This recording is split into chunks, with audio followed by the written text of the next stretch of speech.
On this episode of Mythbusters, What are your plans, my master? dial E for electrocution. We're going to take over the world. Oh, yes. Could using a phone in a thunderstorm result in a call from the Almighty?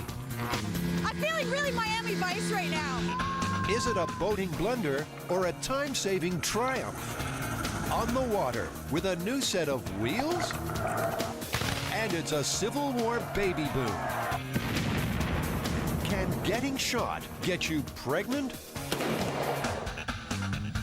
Who are the Mythbusters? Adam Savage I reject your reality and substitute my own. and Jamie Heineman. I kind of like it in here. It's private. Between them, more than 30 years special effects experience. That was intense. They don't just tell the myths, they put them to the test.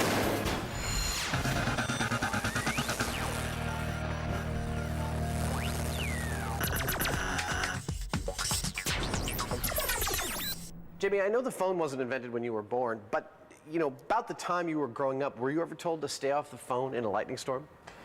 Yes, actually, we were told to stay off the phone, out of the shower, don't go under a tree, don't go out in the middle of a field with a large metal pole. Yeah, that would be bad. Well, all the ones that occur inside a house that we've heard, from staying off the phone to staying out of the shower, we're going to test on this myth. Should you be on the phone in a lightning storm? Here's the theory.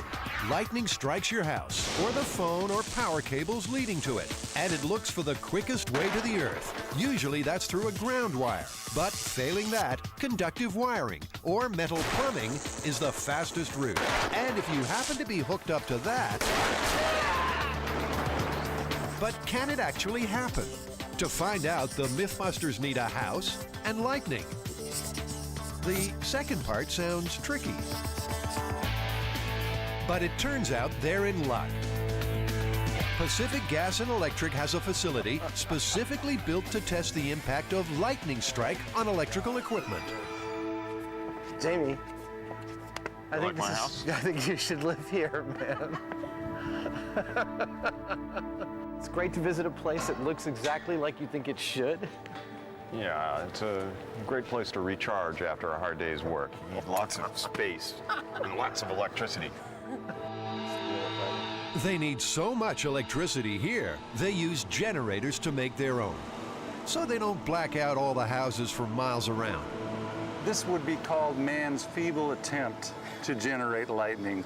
We can't even come close to generate what Mother Nature can generate.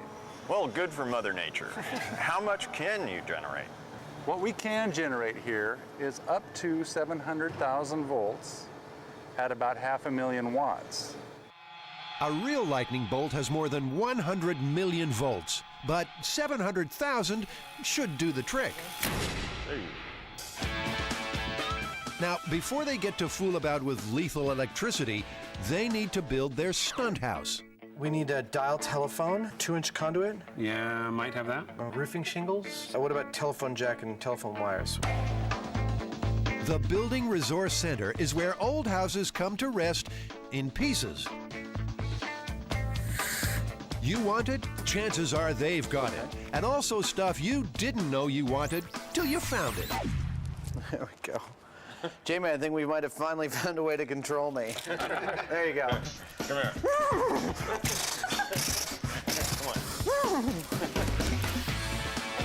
They aren't horsing around here. The stunt house has to be as close as possible to the real thing. Plumbing, wiring, and of course, the phone. Okay, I found it. Do you have... Ah, look I at have to that. keep it in storage because this is the red phone. When this rings, you don't know what's going to happen. Hello, Batman. Batman, it's Commissioner Gordon. Oh, this is great. And sooner than you can say, holy Heineman's handyman, our dynamic duo is ready to start swinging hammers. The sample house I'm going to build is actually going to be fairly mobile. It's going to be on wheels. It's going to have full plumbing, full code electricity, exactly imitating what a house has. With a roof, with a pitched roof and shingles and exterior siding and everything like that. It's going to be pretty cool. It's an old-fashioned Mythbusters barn raising. Ah! I should have put it on while I was down. Ta-da! There's even a shower, complete with its own tank and pump. Oh, yeah. That works. Yeah. But now, the all-important issue of wiring. The total goal of this experiment is to make this house entirely accurate to the exterior of a house. And we're not actually trying to imitate what happens when lightning hits a house. We want to see what happens when lightning hits the wiring to a house and where those electricity jolts might actually travel. I mean, mostly wiring is just about following a path correctly, understanding the closed circuit, and then everything's pretty simple. It's just when you start distributing it, it gets pretty complex pretty fast. That's a really kind of scary junction, isn't it? In fact, it's often pretty scary when Adam has anything to do with electricity. Come on! How hard is it to get a light bulb to light? This is hot because I want to make sure it worked. Question: how many Mythbusters does it take to change a light bulb? I'm getting 120 volts, I'm just not getting any current. Answer: just one. But you'll need to call in a certified electrician to make it work.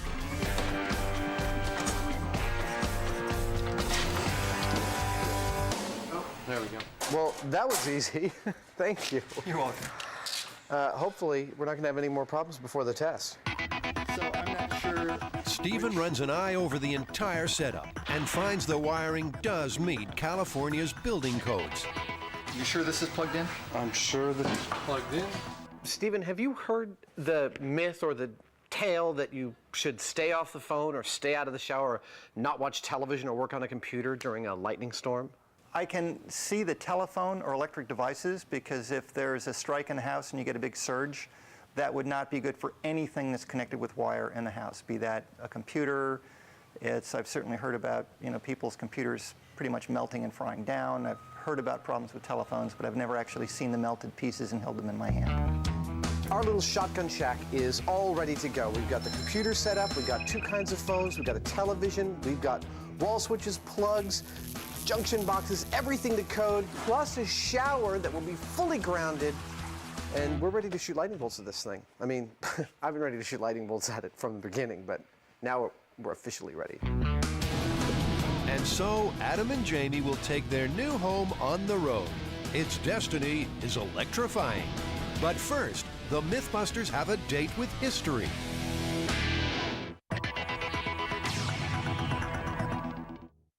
It's a Civil War story to shrivel the confidence of any man. Struck by a bullet in the family jewels And stun any woman. and caused her to become, in a family way, Was there ever a pregnancy from making war, not love?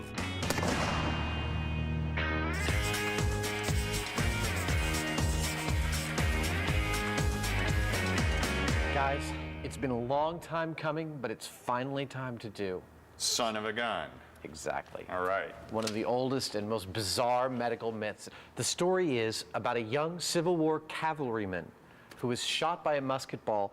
The bullet hits his tibia, ricochets off his tibia, goes right through his family jewels, and then pierces the womb of a woman standing on her porch watching the battle from 150 yards away. This bullet apparently still carried some viable genetic material because, as the story goes, she found herself very embarrassingly pregnant. no. Yes. Either they fell in love and got married, or he felt some sense of cosmic obligation, and they had several children together, and as the doctor stated, none of them looked as much like the soldier as the first one. This story was first written up in the fancy American Medical Weekly in 1874, which leaves the Mythbusters 2 questions to answer. Could a bullet ricochet like that? And could the genetic material survive the trip? Let's face it, it was Civil War. They were strange, momentous times. Soldiers marched their way into history, armed with muskets and bayonets. and a changed nation was born. So why not a son of a gun? Turns out this is the perfect time to test this myth conception. There's a massive Civil War recreation going on not far from home base. We have a Civil War event here in Kearney Park in Fresno. It's the largest Civil War event in the western United States. We're hoping to give people a taste of their history and their heritage. Company commanders, front center! You're going to hold it just like this, and you're going to turn that cartridge upside down over the barrel. Stand still here, and someone will regale you with Civil War facts you never knew, and probably didn't need to. You'll then pull your hammer back one click to half cock. You then remove that. It's ideal for the build team. They want to recreate this story exactly, starting with the gun. Fire! This rifle is a replica of an Enfield rifle musket, and this is a very typical weapon used during the Civil War by both armies. The story goes that, as I understand it, that it was a mini ball bullet that actually hit this cavalryman, and that's the bullet this weapon uses. This bullet was propelled by about 70 grains of black powder. This weapon has a muzzle velocity of 1,000 feet per second, and a good marksman could hit a target 900 yards away. I feel like charging right about now. Look at this, Tori, you look excellent. So they have their gun, but they say clothes maketh the man. Oh, yeah. What was the well-dressed gunshot victim wearing during the Civil War?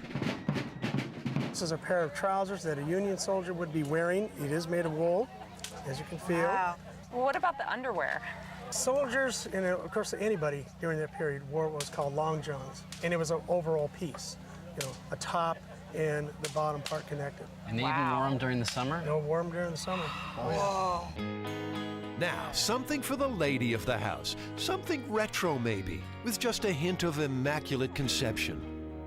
She would have pantalettes and a chemise. She'd wear her corset over the top of that. And then she would have 4 to 5 petticoats. And then she'd put her dress on. Tight. Apparently, people weren't in such a hurry back then. And as the troops ready themselves for battle, the build team has learned enough to start work on its own Civil War recreation of the reproductive kind.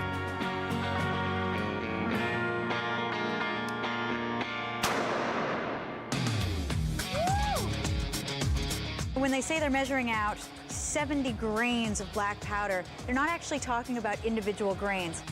70 grains is going to be measured in this powder measure here. Carrie's scaring the neighbors as she perfects the black powder cartridges. Well, looks like it works. No human error can be involved here. We have to get this right.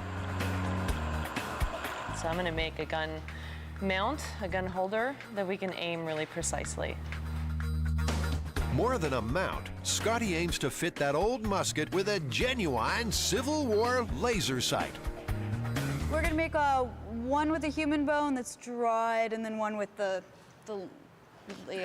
veal bone, the little baby cow bone. For his part in all this, Buster's getting a new leg, a real bone suspended in ballistics gel. Yes, Buster's going to take another one for the team. But there's already a problem with his uniform. No, you just ripped that, Tori. Oh, man. Buster, you got a big old hole in your backside. To be honest, with the experiments the Mythbusters are planning, a hole in his backside is the least of Buster's worries.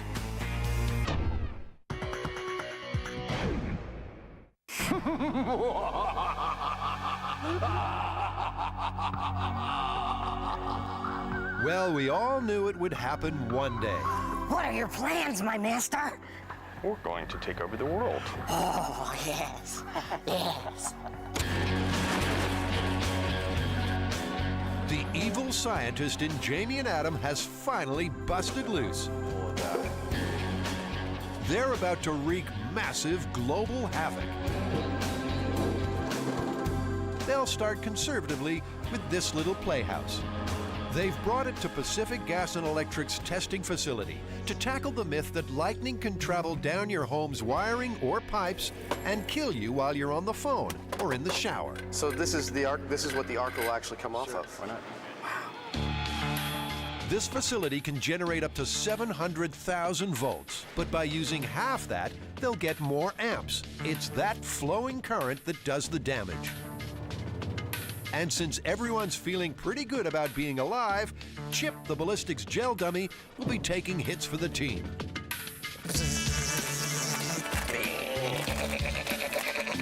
The gel has similar electrical resistance to human flesh, and Chip is grounded to the earth like a person standing up.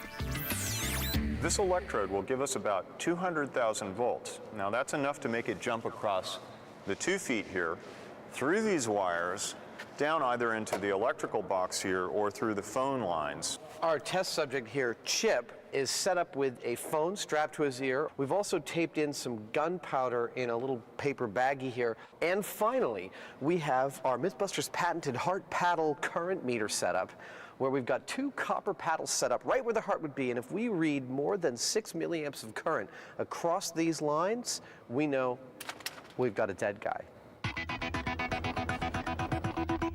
The Mythbusters have added a couple of common appliances for realism, but connecting to mains power during a test would be dangerous, so they're left off. Well, I mean, we'll be able to see what the effect on a television or your computer is if you've got it plugged in during a thunderstorm.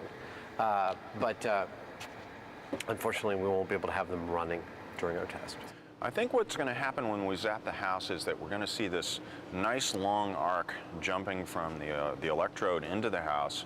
We may see a few little things sizzling and burning, and if we're lucky, we'll find a pathway that could realistically happen that will, show up on the meters as potential death. We've done our best to duplicate in several different iterations what kind of wiring a lightning bolt is likely to encounter, but it's very unpredictable stuff, and even the guys here aren't exactly sure what will happen. The only thing the experts can be sure about in this test is they don't want to be standing anywhere near it when it happens. Barricaded off from a safe distance from the structure, a barricade position that people down here will have to stay behind during the test. Okay?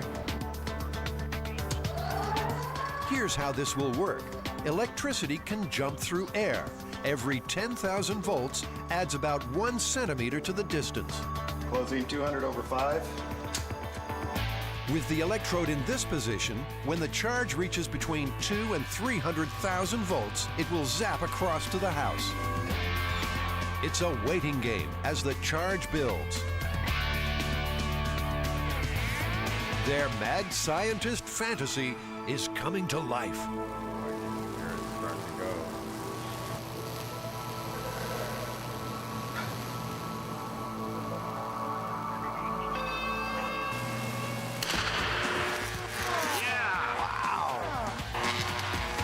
That was 300,000 volts straight into the house's wiring. It generates an electromagnetic pulse strong enough to throw our remote camera out of focus. No smoking, no sparks. No smoke, no sparks, no sparks from the phone. Incredibly, Chip's phone call is uninterrupted. Well, everything seems just like we left it. No problem, no reaction whatsoever. I don't think he got any current. The jolt exited straight out the ground wire, standard to most homes. But remember, this shock is much smaller than real lightning. So Adam will help it by creating the worst possible scenario. What I'm going to do is, there's no facility in the world can generate both the voltage and the amperage of an actual lightning bolt. Both together make this massive amount of electricity that will crawl across all sorts of wires. So I'm going to start cutting some grounds to the electrical wiring system and try and guide the electricity over to our person to see what would happen to the phone. There we go.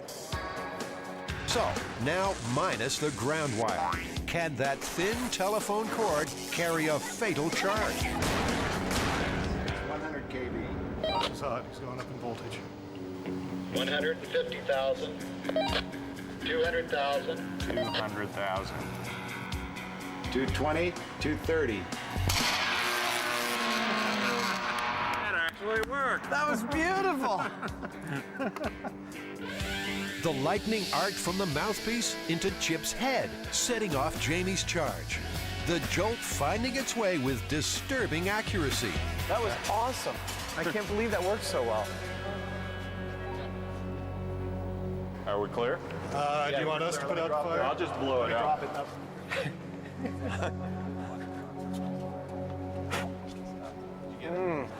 Well, that worked like a charm. Did it fry the ear too? No, it doesn't look like it did anything with the ear. No, it didn't do anything with the ear. So a new phone, it arced through the mouthpiece and into the body. That's pretty serious. Yeah. Wow. So that's it right there as far as I'm concerned. You know, this is a standard phone. It arced through the mouthpiece of the phone. That's a lot of current to go through gel. So, well, we can check and see what kind of current it is. yeah. Remember, 6 milliamps across Chip's heart paddles would indicate a fatal shock. But there's a problem. The meter's blown. We had it set on the 40 milliamp setting, which is more than enough to kill you. If it fried the fuse of this meter, that was a lot more than 40 milliamps going through it, and that's a dead guy. Works for me. So it seems it's myth confirmed. Even with a modern phone and modern wiring, you can be struck by lightning. As a second test, they'll try an older phone and an older style fuse box. Closing 200 over 2, going up. That sound is kind of ominous, isn't it? That frying egg sound of the ozone. 200,000.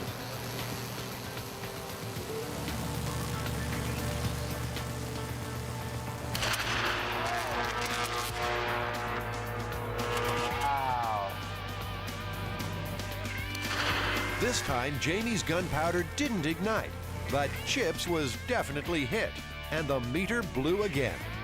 We definitely still got continuity through the body and into the ground. Well, I'm satisfied. Phones will do it. Phones and lightning. Phones and lightning, bad, bad, bad. Lightning fatality statistics bear that out. On average, about 75 Americans are killed by lightning each year, with 2% of those people talking on the phone at the time. The only good news for Chip's next of kin, powered up, the TV and computer still work fine. I think it's time to move on to see if showers and lightning are a similarly deadly combination. Let's do it. Okay. So, Chip's electrifying adventures continue, thrown out of the frying pan and into the shower. There we go. That is too funny. People have written into the site and specifically told us that they were always warned as children never to take a shower during a thunderstorm.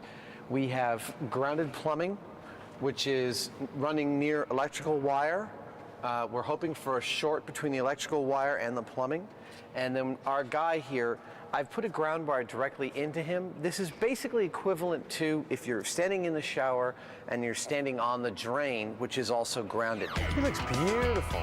Now, the guys learned in the third rail myth that fluid streams aren't great conductors. The liquid breaks up, so there's no direct path.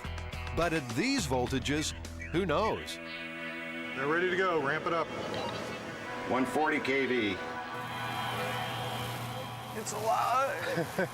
Okay, proceed and close 200 over 2. Okay, we're up to 243, almost 250 kV. I hear it.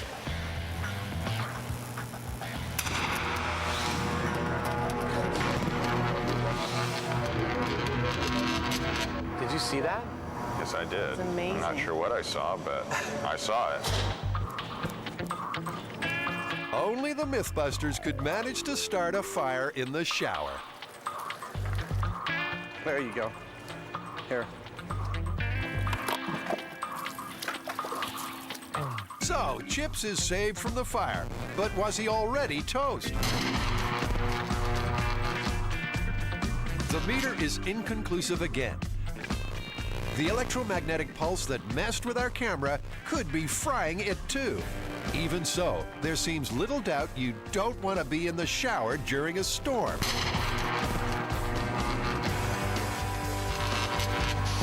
I don't care what the meter says. We're not even remotely approaching the actual strength of real lightning, and nobody can. And yet we're getting these massive arcs dancing across this guy's body. Arcs the size of boa constrictors that are kind of like wiggling right next to you. You kind of get the hint that there's going to be a problem there somewhere. Yeah, exactly. I'm looking at phone confirmed, shower plausible. I'd say that's a safe bet. That amount of voltage and power can go anywhere, and so if you have a lightning storm, you want to minimize the possibility of exposure to the bolts. Stay away from things that can conduct lightning to you. Appliances can do it, water can do it, your plumbing can do it. Stay away from those things. I think we're done.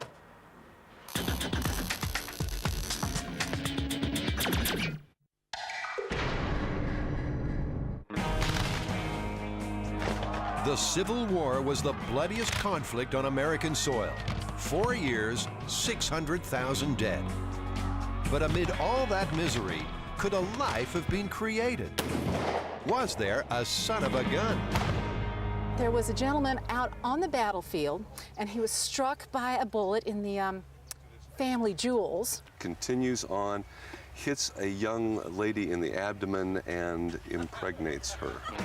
Just for now, forget making a baby. Could a bullet even make the journey from leg to, well, a private's privates?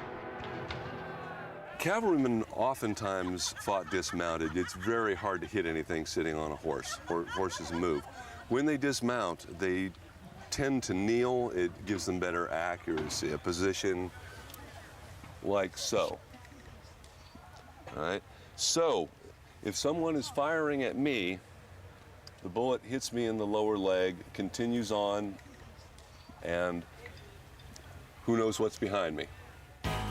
So it looks plausible. And now Buster gets to play the unhappiest cavalryman in the world in what will be the first of 2 tests. The Mythbusters need to see if a mini ball fired from their Enfield musket could pass through a leg and still have enough energy to fly on for hundreds of yards.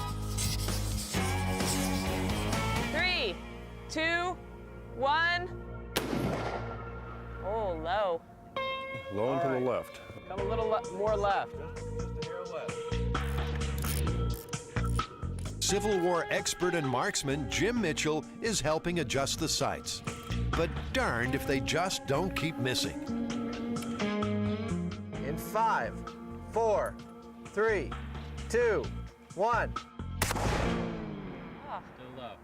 Do you think the laser's jiggling when we fire it? Could be the recoil, yeah. Come to our to your left, half inch. Good. There. Perfect. 3, 2, 1.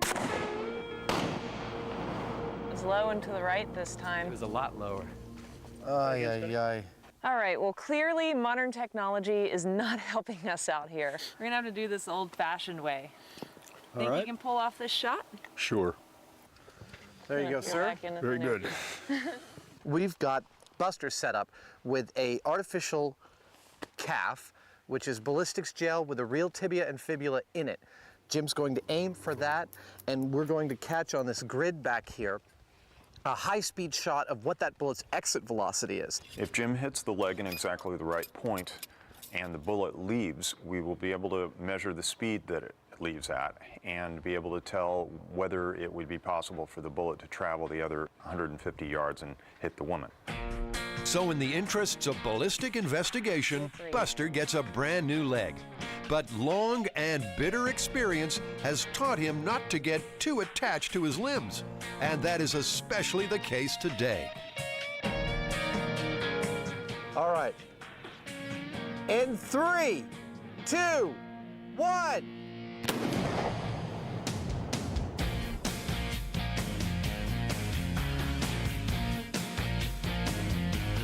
We have pieces of bone. Traveling 1,000 feet per second, the mini ball passed straight through Buster's leg, blowing out a piece of bone on the way. It looks like it went through the ballistics gel and it just collapsed. All right, let's get another leg over here. They've prepared several legs with different types of bone for comparison. And despite the vintage weapon, Jim is deadly accurate every time.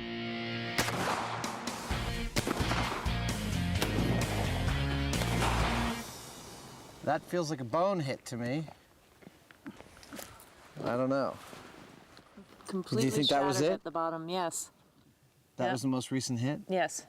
All right. So, and right on center. Even passing through leg and bone, the bullet's still too fast for the high speed, around 1,000 feet per second. Well, whatever the speed it actually is going, the bottom line is this. We know that the bullet is capable of actually going through all the clothing, penetrating the bone and the flesh, and still keeping going at a deadly velocity. Absolutely. So, the myth is not busted right here where we thought it might be. Yeah. It's passing right through all that stuff, so it's time to move on to the womb and see if we can bust it there. all right. So the next test will have a womb with a view to busting this 150-year-old myth and laying to rest this story of an impossible baby and the most unlikely of marriages. We heard it was honor. I heard he limped back and married the girl because it was a virgin birth and he wanted to keep her honor. Well, the Yankees would say that about themselves, but if it really happened on the Yankee side, her daddy had to go get a shotgun. We know what they're like.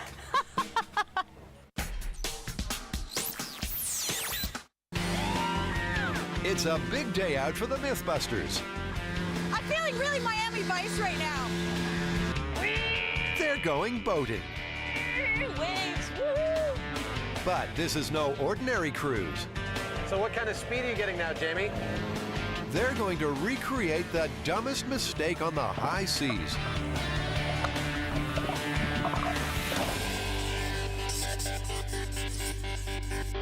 Carrie, I'm trying to figure out what this is from the title, and it's not making any sense. What is Trailer Troubles? This is actually about inexperienced boaters. They were taking their boat out.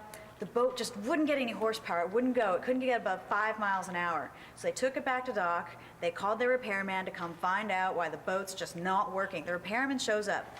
He tries the motor. He tries everything. Seems to be okay. Dunks his head under the water. Realizes the trailer's still attached. This is bound to catch on. Boating with the trailer attached. The Mythbusters are going to need some nautical know-how to live this dream. Jay Meiswinkle is their man. He's helped out before on the scuba diver myth. Hey, Jay. Hey, Jay. In his capacity as outboard motor guru, Jay has heard it all. Even this myth. The last time I heard it was about 1.5 years ago, and it was emailed to one of the parts guys up front, and he printed it out, sent it back to me, and it basically said the same thing. Some things are considered amphibious, and they just figured it was supposed to be there. Fortunately, Jay shares the Mythbusters' passion for the preposterous. This is like what I had when I was a kid. And better yet, he has a 13-foot Boston whaler he's willing to lend to the cause. The boat dog. This is Ruger. He goes boating more than most boats. All right, Jay, so what do we need to do to prepare this boat for this test? Well, the boat is already strapped to the trailer, but we will be adding a couple of more straps on there just to help you with the myth, not to recreate the entire incident, but to make it more plausible and safe for you. Now, Boston whalers have a reputation as being extremely hard to sink. This one has a 25 horsepower motor, but funnily enough, has never been tested trailer on. Sometimes the only way to get to the bottom of a myth is jump right in. Of course, that's also the way to get to the bottom of the bay. I guess the worst case scenario is that we could sink, but we're not short a Coast Guard, so maybe the worst case scenario is a cranky Coast Guardman yells at me a lot. You know what the worst case scenario is going to be? What? A bunch of people around here are going to see us launch the boat with a trailer attached and then take off, and they're going to say, look at what that blonde is doing. Now, you won't even find this in the lesson plan for Boat Launching 101 because it's just too obvious. When you launch your boat, you back it in, float it off the trailer, and the trailer stays with the car. Happy days.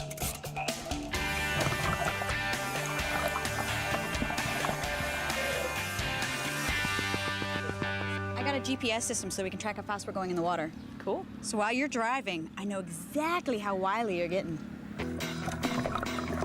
The plan is to test the boat without the trailer first, to see just how fast it can go under normal conditions.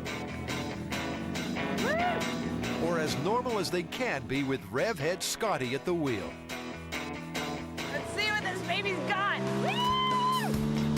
Yeah! 14, 16, 18, 19, 20, 21. Hey, if we throw the cameraman overboard, we'll be a little lighter, we'll go faster. Hey, look at all those poor fools going to work today. 23 is our top speed so far. So, Carrie and Scotty have proved you can have a whale of a time in a whaler doing 23 miles an hour. So now, throttling back a little, the real test. How will it perform trailer on? The way we're actually going to do this is disconnect it before it goes in the water and put a line or a tow strap on it, and then just kick up the front wheel and it'll support itself to roll in there with the trailer. You don't want to try to submerge the boat and trailer with the truck, because then you're going to have to put a snorkel on the truck.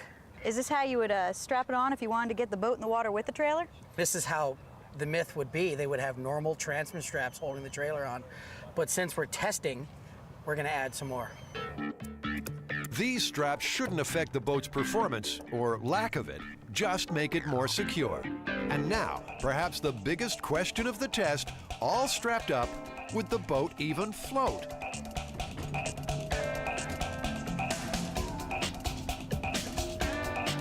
Is she buoyant yet? No, it'll take a little bit.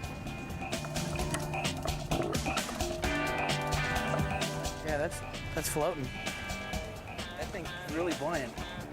Yeah, look at that. It's still afloat, and so is the myth. Now the hard work is done, Jamie and Adam have arrived for the fun part. My prediction is that it will significantly slow the boat down. I know from experience with these kinds of boats that anything at all that's on the bottom, like barnacles or anything like that, will dramatically reduce the speed that the boat's capable of. And I can't think of much worse than a trailer to attach to the bottom of a boat as far as slowing it down. My prediction on the speed with the trailer attached, if the top speed was 22 miles an hour, I'll say 8 or 9 miles per hour. With that boat and that engine, I'd say we're going to get between 6 to 10 miles an hour at most out of it. With barely a thought for their seafaring reputations, Scotty and Jamie take the new trailer whaler for a spin, a very slow spin.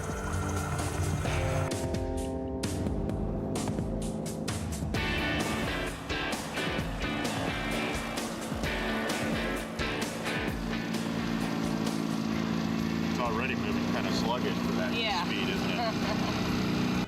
Come on! Got it!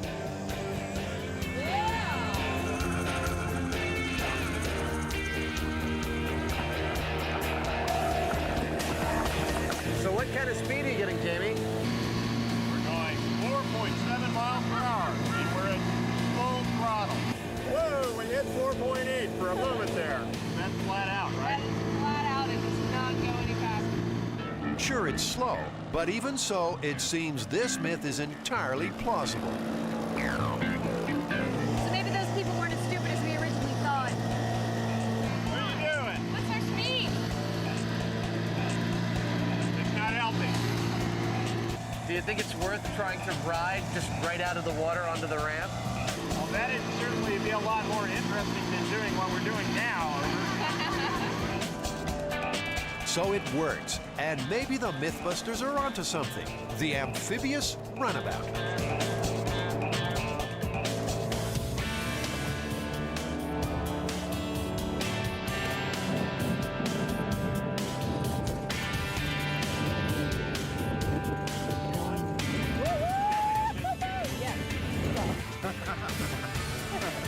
Yeah! That makes boating much easier. I think we're going to start a new trend here. Something tells me that you'll be in the shop this weekend, Jamie, working out a motor drive for these. So what was our maximum speed? 4.8 miles per hour. 4.8 miles an hour, under our lowest estimate. Kind of a slow jog. Well, this one of those myths that worked out so well, almost too well. So I think it's totally, you know, a reasonable myth that, you know, it could have happened. In fact, it has happened at least once. We had to deliver a new boat and trailer to a customer of ours who had a ramp in the back of his house. But during his original design, he did not think of trying to put the trailer to the back of his house. In doing so, the best thing we could come up with was to launch a 19-foot Boston whaler with the trailer about a mile away, and we just kind of putted on over there with the trailer attached to it. So, this is a rare day for the Mythbusters. Not only have they replicated a myth, they've verified that it's happened in real life. That's a pretty small boat, too. I mean, it had a small motor, small boat with an 80% loss of power. I think with a larger boat, it'd be much easier to drive around and not realize that your loss of power is because you've been an idiot and left the trailer on. Confirmed, but totally goofy. Easily confirmed, easily goofy.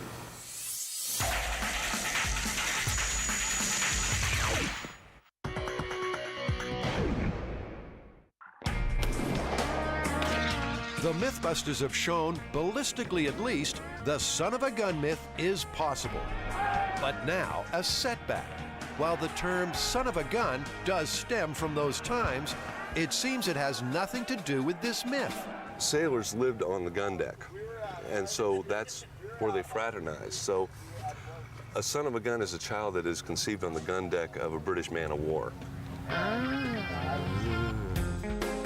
And on that naughty nautical note, it's back to the range, where no such shenanigans are tolerated. I don't know. The Mythbusters are setting up their second experiment, which will test if viable genetic material can be carried on a bullet. This would represent the 15 layers of petticoats and various undergarments that the women of that era would have on. Ballistics Gal is the eventual target in this experiment. We'll kind of arrange it like so, like a skirt, and there you go. What I'm wondering is how to aim through a bag towards a target you can't see. 200 feet away, Civil War expert Jim Mitchell is contemplating the most unusual shot of his life. This I'm going to need to shoot off a bench. So he not only has to hit Ballistics Gal, but on the way there, the bullet has to pass through this pouch of Civil War trouser material. And in the pouch, well, let's just say a sample of genetic legacy has been obtained and dyed blue for easier visibility. Genetic legacy? It's sperm. Any kid in grade school knows that. Helps make babies, you know? It's still viable. Oh, there's one. Oh, one's swimming, there's one. Look. Yeah. Dude. He's like, yeah, champion. Yeah, we got a few here. So, I'm going to put the sample in this cloth bag that simulates the 4 layers of cloth, 2 layers of long johns and 2 layers of woolen pants, and we will fire through these. If any blue swimmers wind up in Ballistics Gal, well, we're probably getting ahead of ourselves. They hardly know each other. By setting up these circumstances the way that we believe the myth says, we'll be able to prove that it is so unlikely that it might as well be said that it's impossible. once it goes through that, there's no guarantee it's going to go straight. Right. We'll do our best, but This myth has stood untested for nearly 150 years and now hangs on Jim's aim. Everyone's ready? In 3, 2, 1. Bloody hell, I think he did it. Wow.